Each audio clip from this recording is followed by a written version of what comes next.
Caroline Coquel, donc je fais partie de l'équipe système de culture innovant et bio au service agronomie de la Chambre d'agriculture de Bretagne. Donc Fermadapt vise à permettre d'adapter les systèmes agricoles au changement climatique, accompagner en fait ces changements.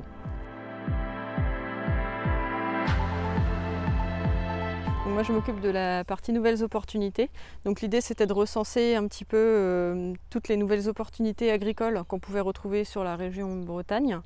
Que ce soit en culture, en agroforesterie, en élevage, en bâtiment. Voilà, explorer un petit peu toutes les solutions qui sont un petit peu en avance par rapport au changement climatique, mais qu'on pourrait retrouver de façon un peu plus courante d'ici 20-30 ans ou peut-être même à plus court terme.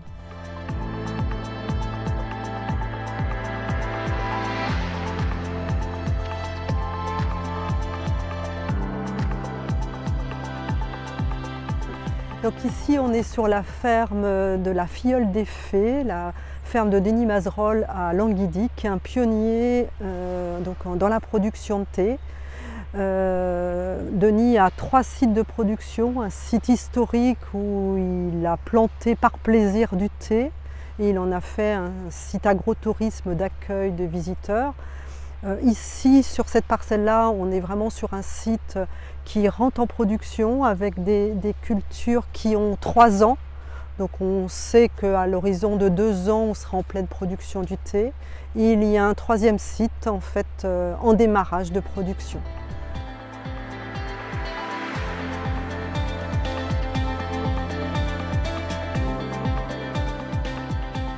Donc l'idée, en fait, dans le cadre des nouvelles opportunités, c'est de voir les nouvelles productions qui existent en Bretagne.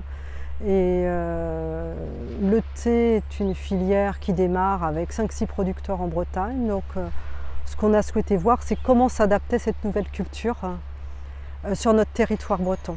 Notamment comment s'implantent ces cultures dans des périodes très séchantes.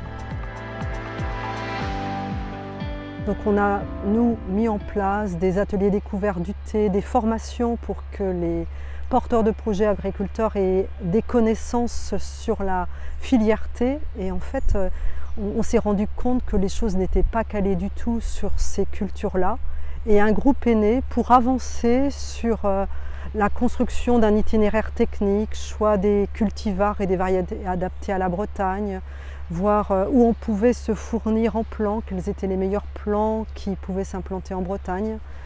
Et le volet transformation filière, on ne l'aborde pas parce que l'échelle temps du thé est tellement longue de 7 ans que pour l'instant on se concentre sur la production.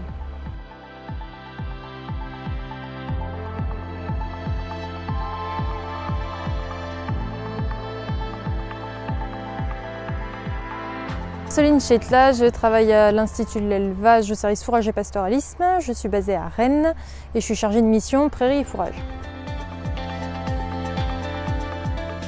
Et dans le cadre des nouvelles opportunités, donc je suis un éleveur de vaches laitières qui pratique le bale grazing hivernal, donc qui est une technique qui consiste à fourrager au champ mais de manière tournante les animaux en période de déficit de pâturage. Donc en gros, ils disposent des balles de foin ou d'enrubannées à l'avance à l'automne dans les parcelles et tous les jours ils donnent accès à des nouvelles balles aux vaches taries. Et donc dans le cadre du projet, je fais un suivi chez lui, notamment sur l'impact du bale grazing sur la repousse printanière de la prairie.